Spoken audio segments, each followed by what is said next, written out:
On the night of June 1st, 2025, a Kentucky woman awoke at her home in Louisville's Pleasure Ridge Park neighborhood to discover that her bed was quickly becoming engulfed in flames. She quickly rolled out of bed, extinguished the fire with a pillow, and luckily managed to avoid serious injury. By the time she woke up, however, the culprit who set her bed ablaze had fled the scene, leaving their identity a mystery. Nearly 4 months after the incident, authorities announced the arrest of the woman's sister, 22-year-old Addison Brown, for attempted murder, first-degree arson, and 4 counts of wanton endangerment. According to law enforcement, Brown admitted in text messages to several people, including the victim, that she set the fire on purpose in an attempt to kill her. Records show that the suspect remains in custody, with bond set at $250,000. Number 15. Samijo Hemans. On May 20th of 2021, police responded to a call about a deceased person at a Jacksonville, Florida apartment. Inside the residence, officers found the body of 33-year-old Catherine Hemans, who had succumbed to severe head trauma. Also present at the scene was the victim's husband, Samijo Hemans, who agreed to talk to law enforcement after being read his Miranda rights. He confessed to bashing Catherine in the back of the head with a metal pipe about 45 minutes earlier as she walked toward the bedroom. A struggle ensued, with Catherine attempting to wrestle control of the pipe, but Samijo ultimately regained the upper hand and struck her several more times. When questioned about a motive, Samijo admitted that he and Catherine were not arguing prior to the attack, while claiming that she had been performing voodoo on him for years and that he had gotten fed up with it. Following a bench trial in September of 2025, Judge Anthony Salem found the 33-year-old accused wife killer guilty of second-degree murder. Samijo faces up to life in prison and is currently awaiting sentencing, which authorities say will occur at a later date. Number 14. Alex Renteria. An argument over toiletries between a Las Vegas man and his stepson spiraled out of control in October of 2024, leaving one of them dead and the other behind bars. The disagreement began after 23-year-old Alex Renteria found his hygiene supplies in the garbage and assumed that they must have been thrown out by his stepfather, 47-year-old Christopher Brian Harris. Renteria later told police that he retrieved a Glock handgun and an AR-15 from his room and that he fired a warning shot into the wall. He said that he shot Harris during a struggle over the weapon, but admitted that he wasn't sure how many times he fired the gun. Harris was pronounced dead after being rushed to the hospital with bullet wounds to the hand and leg. In the meantime, police questioned Renteria, who said that he didn't just go into his room and shut the door because it would have likely just made things weird the next day. In September of 2025, Renteria pleaded guilty to manslaughter and was sentenced to 4 to 10 years in prison. During his sentencing hearing, he accused Harris of having a drinking problem and claimed that he picked up the gun in an attempt to make his stepfather back off, but that he had no intentions of shooting the victim. This narrative was challenged by Harris's son, Brian, who said that his father had loved Renteria as a son and that he was disgusted that the defendant would slander the victim by calling him a drunkard. Number 13. William Howard Sanders IV. In a bizarre case out of Minneapolis, Minnesota, 24-year-old Desean Marquis Michael Hall was fatally gunned down on September 3rd of 2024 after the killer became suspicious of him for wearing a hoodie on a nice day. Surveillance footage captured the moment 39-year-old William Howard Sanders IV pulled a gun during an argument. Hall attempted to run away but was shot in the back. As he laid on the ground and raised his hands as if to surrender, Sanders fired 2 more bullets. After being arrested at a hotel, Sanders admitted to police that he had shot Hall while high on PCP. He then explained how the victim's choice of attire made him suspicious due to the favorable weather conditions. Sanders pleaded guilty to second-degree intentional murder in September of 2025 and was sentenced to just over 33 years in prison, with credit for less than a year of time served. Number 12. Oscar Andres Portillo Lopez. 35-year-old Cynthia Liliana Sierra Linares was simply in the wrong place at the wrong time when a drunk driver slammed his Honda Accord into the side of her Jeep Compass in Miami in September of 2025. The impact of the crash pushed Linares' vehicle into a traffic pole, trapping her inside the SUV. The occupant of a pickup truck whose vehicle had also been hit by the drunk driver rushed over to try helping Linares, while the suspect, 24-year-old Oscar Andres Portillo Lopez, lost control of his car and crashed. He then exited his car and asked what the problem was. Efforts to save Linares proved futile, and the young woman was pronounced dead at the scene. During a conversation with the police, the surviving victim described seeing Portillo Lopez smiling sarcastically and swerving from left to right at a high rate of speed after he crashed into her truck and before striking Linares. Officers noticed signs of intoxication while speaking with Portillo Lopez, including slurred speech and an odor of alcohol. After being treated for a broken wrist, he was booked into jail, where he remains held without bond on charges of vehicular homicide in a reckless manner and 2 counts of leaving the scene of a crash causing serious bodily injury. Number 11. Desean Brown.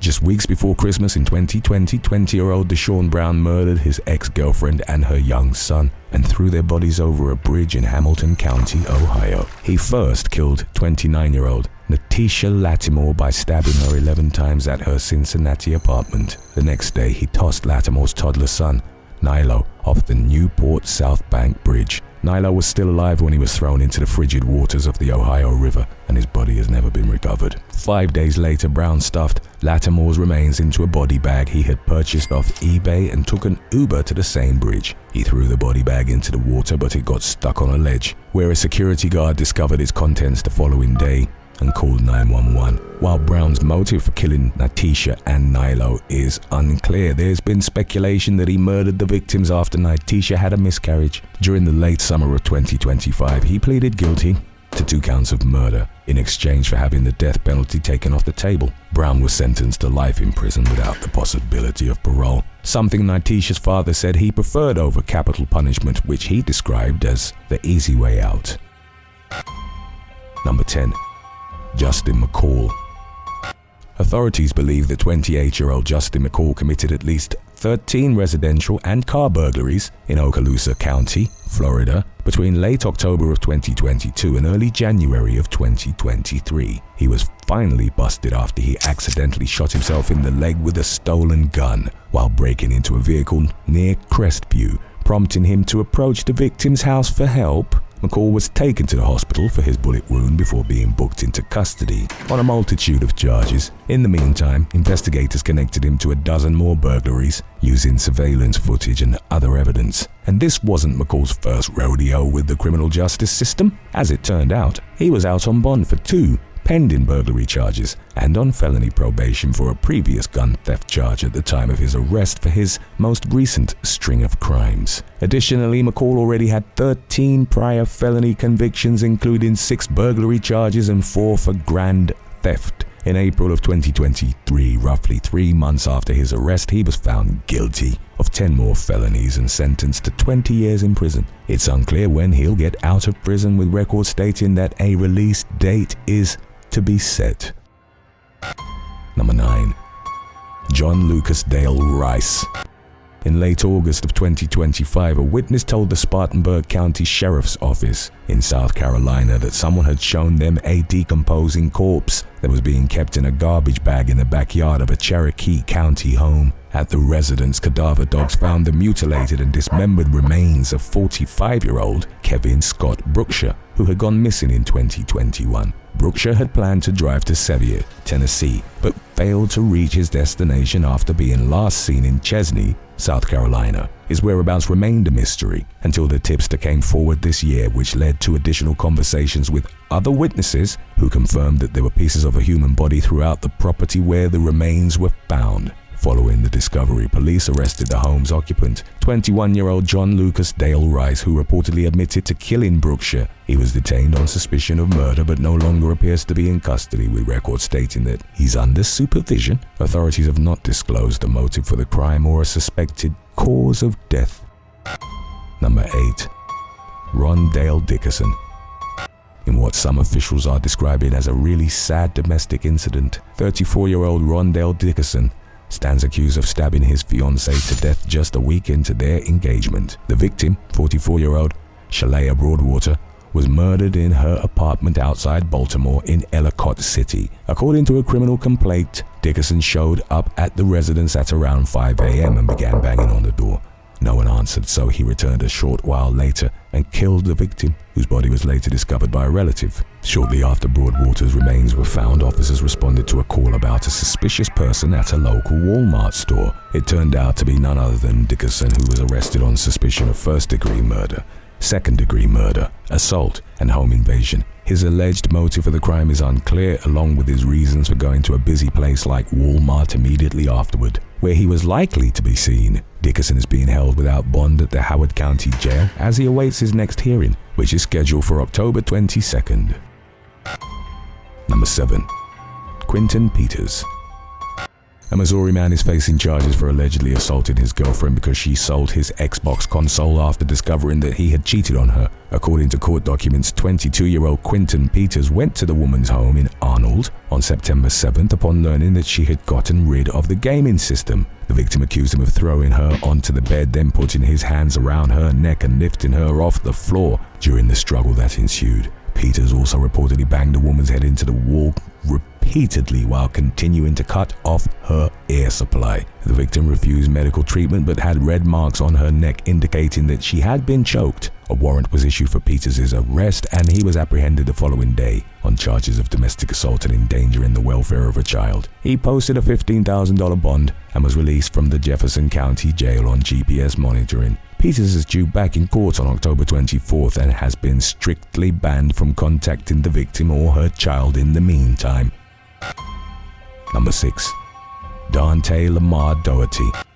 A quick trip to a convenience store had both deadly and life-altering consequences for one Georgia family whose visit to a Texaco station in DeKalb County ended in tragedy on September 4th of 2023. Dante Lamar Daugherty, who was 42 years old at the time, left his 2 young sons in his SUV while he went to buy lottery tickets in Lithonia. Before exiting the vehicle, he removed an unsecured gun from his waistband, wrapped it in cloth, and placed it beneath the driver's seat. Just moments later, a gunshot went off in the back seat. Daugherty returned to the SUV and discovered that his older son, Zaire, had been shot in the head. Zaire died from his injuries and the younger son was unable to explain what happened, leaving it unclear which one of the boys had gotten their hands on the gun. In September of 2025, Daugherty pleaded guilty to second-degree murder and 2 counts of cruelty to children. He received a 10-year sentence, including 2 years that will be served in prison, followed by the remaining 8 on probation. Number 5. Amanda Tenney. During the pre-dawn hours of August 19th, 2025, Pinellas County Sheriff's deputies responded to a report of shots fired at a residence in Clearwater. The call had come from a neighbor who told law enforcement that they had heard a loud noise and a woman yelling, "I have a gun," at a nearby home. When deputies knocked on the door, they were met by 38-year-old Amanda Tenney, who, according to an arrest affidavit, appeared freshly showered but had blood on her face, legs, and feet. In the bedroom, police found 60-year-old Patrick Denny suffering from a gunshot wound to the head. Tenney reportedly admitted to having a gun, even though she was banned from possessing a firearm due to her status as a convicted felon. She denied firing the weapon, but the evidence suggested otherwise, and she has since pleaded not guilty to first-degree murder, being a felon in possession of a firearm, and shooting into a dwelling. Records show that Tenney is being held without bond at the Pinellas County Jail, and police have not publicly speculated on a motive for the crime. Number 4. Daniel Kearney. 36-year-old Damian Poole was reported missing by his family in Colorado on September 9th, 2025, when he failed to show up for a visit. 3 days later, multiple law enforcement agencies executed a search warrant at the Stearns, Kentucky home of Poole's partner, 39-year-old Daniel Kearney. During the raid, they found Poole's bound and bullet-riddled body along with 2 dead dogs who had also been shot. Based on the condition of the remains, authorities believe the victim had been dead for several days. Police also uncovered a handwritten to-do list that Kearney had allegedly made, containing tasks he planned to complete after killing Poole. It included things like cleaning the house, disposing of evidence, and using an odor sealer called Kills to mask the odor of the body until he could get rid of it. Kearney reportedly planned to cremate Poole and spread his ashes across multiple states, but law enforcement caught up with him before he could even try, and he remains in lieu of $1 million bond on suspicion of murder, abuse of a corpse, tampering with evidence, and animal cruelty. Authorities have not revealed a suspected motive, but neighbors described Kearney as a powder keg, saying that the couple fought often and that they could sometimes hear gunshots during the fights. Number 3. Adrian James St. Romain. In April of 2025, the Calcasio Correctional Center in Louisiana received a call from a man claiming to be a judge. He convinced staff to lower an inmate's bond, enabling 46-year-old Demondlin De La Jose Sr. to walk free on his own recognizance. During a court hearing 3 months later, authorities realized that De La Jose had been released on a fraudulent bond and that the man who had gotten the bond reduced wasn't really a judge. De La Jose was booked back into custody, and the impersonator made 2 more phone calls attempting to persuade the jail to release him. Investigators identified the caller as 42-year-old Adrian James St. Romain and arrested him in September on an unrelated warrant. He was subsequently charged with false impersonation, assisting escape, attempted simple escape, and injuring public records. St. Romain remains in custody at the Calcasio Correctional Center, and the nature of his relationship to De La Jose is unclear.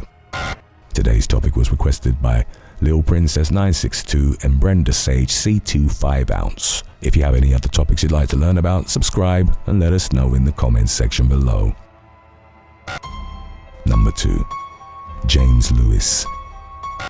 A 4-year-old murder case in Washington state has taken a major step toward finally being resolved following the arrest of the alleged killer in September 2025. 36-year-old Amanda Elaine Green was reported missing in Tacoma in August of 2021, but her whereabouts remained a mystery until earlier this year when a man named James Lewis agreed to talk to law enforcement after being arrested on an unrelated warrant. He confessed to killing Green at his home in Yelm and led police to a shallow grave where he had buried her remains. Multiple witnesses admitted to being at Lewis's property when he murdered Green, while others had heard him confess to the crime. They claimed that Lewis killed Green because she feared that he was trying to seize control of a property that once belonged to his grandmother, but Lewis gave several reasons for murder.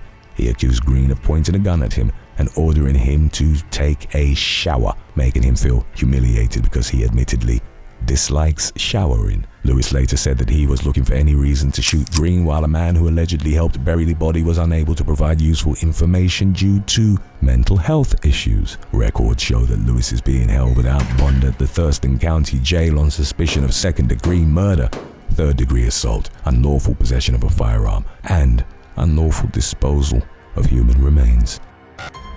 Number 1. Police target wrong house.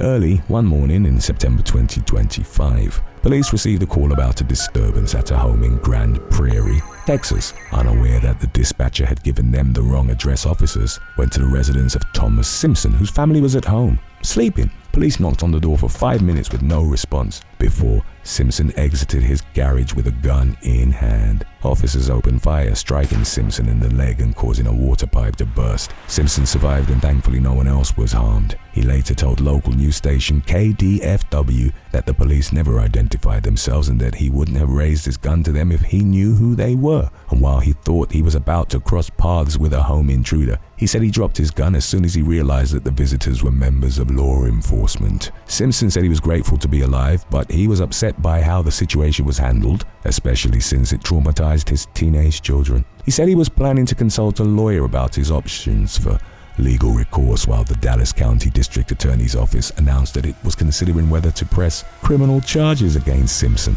Thanks for watching. Would you rather wake up tomorrow 10% less intelligent or with 20% more body fat? Share your answer in the comments below.